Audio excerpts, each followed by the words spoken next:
This webinar does represent a collaboration between AuditNet and Audit Software Videos in delivering training series focusing on audit software.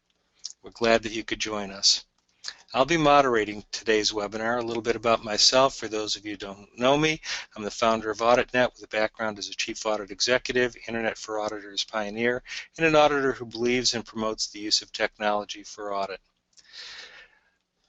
Before we proceed to today's material and introducing Rich Lanza, I'd like to go through a few important housekeeping points. We are recording the webinar and you will receive a link to the recording. The link will be sent as soon as we have an opportunity to upload it and basically send it out to you within a couple of hours, hopefully. And it'll be sent to the email address that you use to register and go to webinar. You do have the ability to submit questions via the chat box on your screen. Please do that. Also a reminder that if you were looking for the slides for today, if you look at the control panel, you should be able to see handouts, and you can download those slides as well as a brochure from Rich. NASBA rules do require us to ask polling questions during the webinar, and CPE certificates will be sent via email to those who answer all of the polling questions and also who qualified under the criteria that we emailed out in terms of either a subscriber, access via site licenses, take the survey, or sign up for the webinar series. The CPE certificates and the recording, everyone will receive a link to the recording that'll be sent to the email address that you registered with in GoToWebinar. We also will be launching a feedback questionnaire that will come out after the webinar is over. Please complete the feedback questionnaire to help us improve our webinars.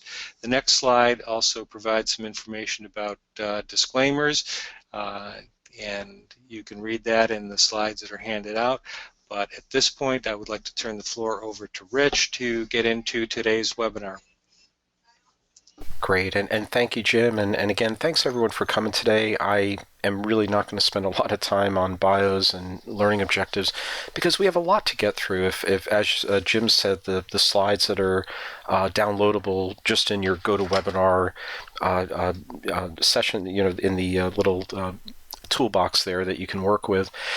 You'll notice we have about 90-something slides, and I do plan on getting through them, although I wanted to note that, it really is what I feel is this slide deck is a bit of a collection of my entire knowledge, I guess, on setting up an analytic department, and it comes down to, really kind of getting to all of the different techniques and best practices. So for people that have started out with analytics and have moved halfway down the road, and many of you I've been talking to for some time, I think you're going to find this presentation is something that will help you hopefully move even further down the road. Whereas for folks that are still maybe struggling a bit with analytics, this should help you.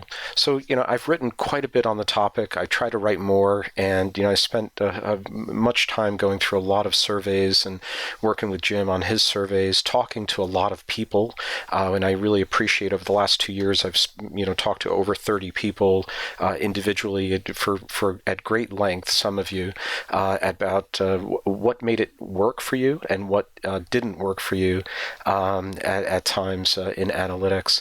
So again, you can read more about me at richlanza.com, but getting to the learning objectives, what we're going to talk about today is first going through the surveys that are out there, and I'm not going to spend too much time there or go through every bit of the survey because there's just so much on the slide that it would just take too long.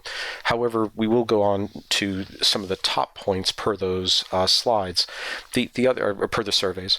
What we'll also then do is focus in on kind of why didn't it work per the surveys, which I think is a bit of the second section of really kind of focusing in on that part of the survey where things just didn't work as well for companies, and why did that happen. But then we're going to very quickly move into the best practices, and I'm still finding that culture around analytics, that tone at the top. I would, I'm going to resonate this a few times today, but that seems to be still one of the top points with regards to making sure that analytics work, and that is the third point there. And then we'll talk about some of the technology alternatives and strengths and such, but I won't make it so much of a product review, but more in general terms, we will talk about that as well. So I do want to get into the surveys, and so bringing up a couple of slides here, I'm going to jump to the first survey update, which should be here. Okay, great. So this was a survey that many of you might have been filling out, and probably, Jim would note, we're probably up to 300 now, if we were up to 200 by February 5th. But, what's interesting is that there's an audit technology gap. What do people believe? And that's 72% felt yes, that there is an audit technology gap. And, when we looked at the different types of training that was being applied, it was kind of split over these four different types of categories. And, what we felt was in, many ways that, the audit technology training really needs to be aligned with the audit plan as much as possible. So I find that that's a major focus, and that's something that we're going to talk about, as we go through our discussion today. So I'm going back a few years to 2012 in this next slide on the surveys, and we're up to slide 9. And this is back in 2012 where AuditNet had done a state of technology used by auditors, which was followed by another slide, which is coming next, on data analytics. And what we really found was just from a technology point of view, what was that only 17% felt that their auditors are technology proficient, that they, are, let's say, experts in technology. And, very few companies were maintaining an inventory of their tools. And more than half felt that they were using technology in an informal level. So 4% rated themselves at like the highest maturity level. And, what was interesting is then as we moved to 2015 and, taking a look at the state of technology use at that point, is that things got a bit better per this study, and you're going to see in a second how things may not have gotten as much better with some of the data analytics studies. But in this study, still 33% of people are not using data analytics. Another 20% are using it in an ad hoc basis. 67% are not using continuous monitoring. These are, pretty, for something that's been talked about, continuous controls monitoring for, over 15 years now, and definitely for the last 10 years in a heavy way. We're still at 67% per that study felt that, it's not being used. Nearly half of the companies didn't have a technology training budget, and many more, if I'm not sure if we asked the question, but many more didn't have any technology budget at all, so that became definitely an issue as well. So, getting now to the data analytic studies as well, you're focusing it now more, and this was a separate survey that AuditNet did in 2012 and 2015. And this is where it gets interesting, in my opinion, because what happened here was in 2012, 30% of companies had not purchased any sort of data analytics software at all. And, about almost 60% didn't have any analytics steps in their audits focused on, so basically almost 2/3. But however, 91% of them felt that they didn't fear software. It was just, they didn't really require it. So it's not something that they feel that they just can't do it. It's just something where it's not being required. It's not being put in the steps. In many cases, they're not buying it. But what I found most interesting is as we go into 2015, and this gets supported by other surveys, it's not just, us talking about it with the AuditNet surveys, is that 40% now in 2015, 40% of companies have not purchased a data analytics software. Now, many of them are using Excel, so 73% of them are using Excel, and I think, that might be the reason why. I mean, that makes a lot of sense in my opinion. But I find that, for the most part, that tends to be, an issue. But with that said, 45% haven't even scripted their work. So anything that they're doing right now, they can't repeat it tomorrow because they haven't scripted it. 45% have no staff trained in analytics software. 26% have no funding for training, etc. So, things are just either kind of staying the same to getting worse when you're looking at these surveys. Now, we also had done a textual analytic survey, and this is where Jim, myself, Steve Valance, and we came together and built this list of keywords. And the list of keywords, you can take a look and watch the webinar from December 2014 and take a look at the data file associated with it. But even here, 33% of companies are doing a textual analytics search and 67% are not. And when we get into unstructured data, which is more, emails and things of that nature, it drops down to 25%. So, again, the level of usage going into big data type tools is pretty low. And this is, again, supported by this other survey. So at this point, I just wanted to kind of now jump over to another type of survey. And so we're kind of getting away from the AuditNet surveys now in 12 and 15, which, paint a somewhat good but not the best picture. I mean, it's still, we're still working at it. What I found really interesting, and I have more analysis of this study later in the presentation, over 800 people, filled this out. And what going into, you could kind of see halfway down the page there in GTAG 16, Data Analysis Technologies. This is kind of a top GTAG, which is put out by the Institute of Internal Auditors. It's for people to better understand the concepts, but it's not written in a heavily technical way. So the GTAG 16 report is in 2015 was seen as the number one needed document to go review. However, that document was written in 2011. So we're about 4 years behind. What is promising is that in the last 3 years, it's the first time that it appeared on a chief audit executive's list of focus areas. So, thankfully, it's starting to get talked about. Some of the things that I found also interesting is how technology is really taking over. I mean, they had this like needs of improvement section, and of the 13 areas that were in like the top areas of improvement, 11 of them were focused on IT, analytics, continuous assurance. These were all the top priorities, as was mobile applications. Worrying about the cloud and working with the cloud was another concern as well. What I didn't like about it, but they kind of hit the nail on the head, is that for a lot of companies, they view the road to analytics as a never-ending journey. It tends to be this topic that is talked about year after year, but is never achieved. And so, with that, kind of moving on to, some very specific comments from that study.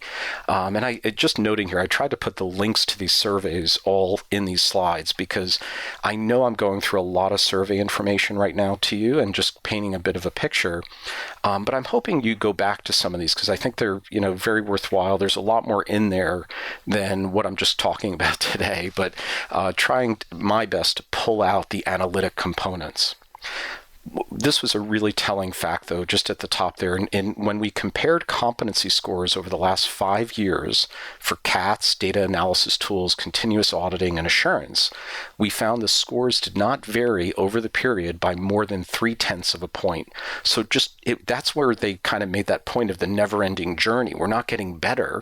We're arguably staying the same or getting worse per these other studies that we've done.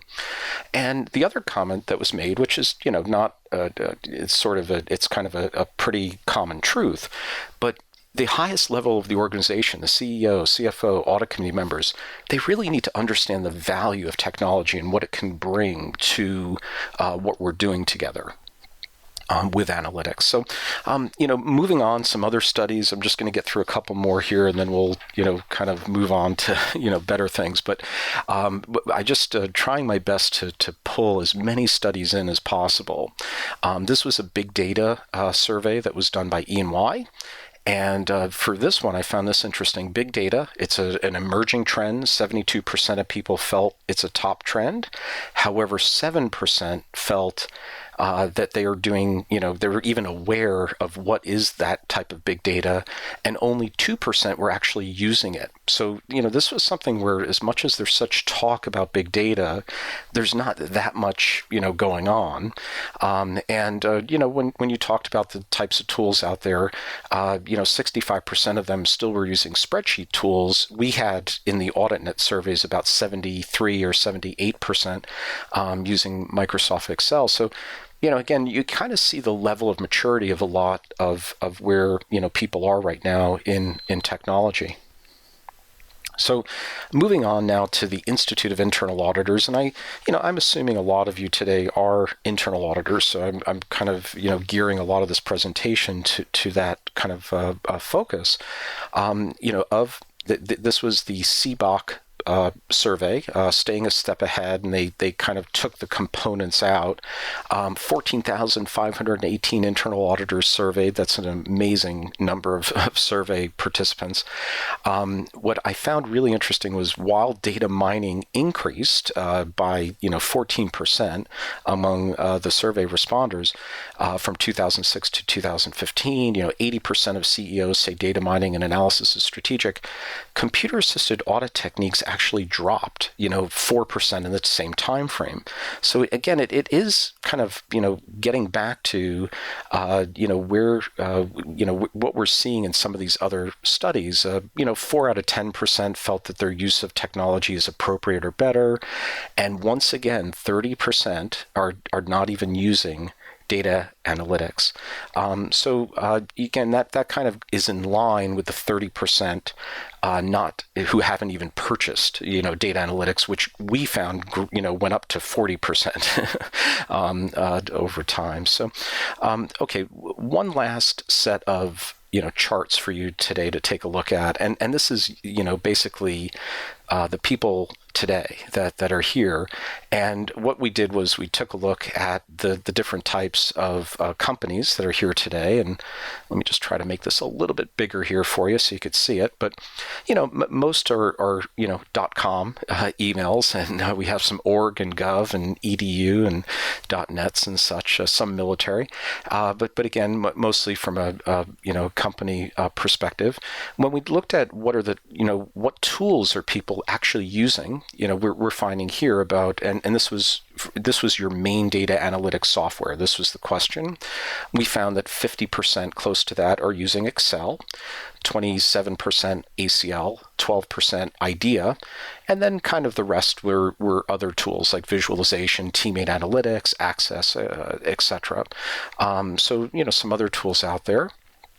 Once again, percentage of department time annually focused on analytics, which makes sense. I mean, we can't expect this to be 100% for everybody, because we would then be an analytic audit department. That's all we do is run analytics all day long. But less than 20% is kind of making up about 70% of the population, which is quite low. I mean, when you think about it. And from a fraud analytic point of view, it's pretty much the same thing. 80%, sorry about this, if you can see this. So, 80% of the people here today felt that they're running dedicated analytics to detect fraud. so about less than 20% of the time. So when we get to the people that are running data analytics to detect fraud over 75%, we're only looking at about 4% of the population. So when we're looking for fraud, for the most part, we're not really using computers. And as we kind of get into the next topic, we may as well start with what you thought. Why are we not using this technology? The most of you thought that it was lack of training. There was this other component which did make up a big piece, which we'll get to as we talk through the show today. But the other components were audits don't need them. There's a lack of budgeted time, and once again, software wasn't purchased. So if you don't have some software to run, it is kind of hard to run analytics. So that does make sense.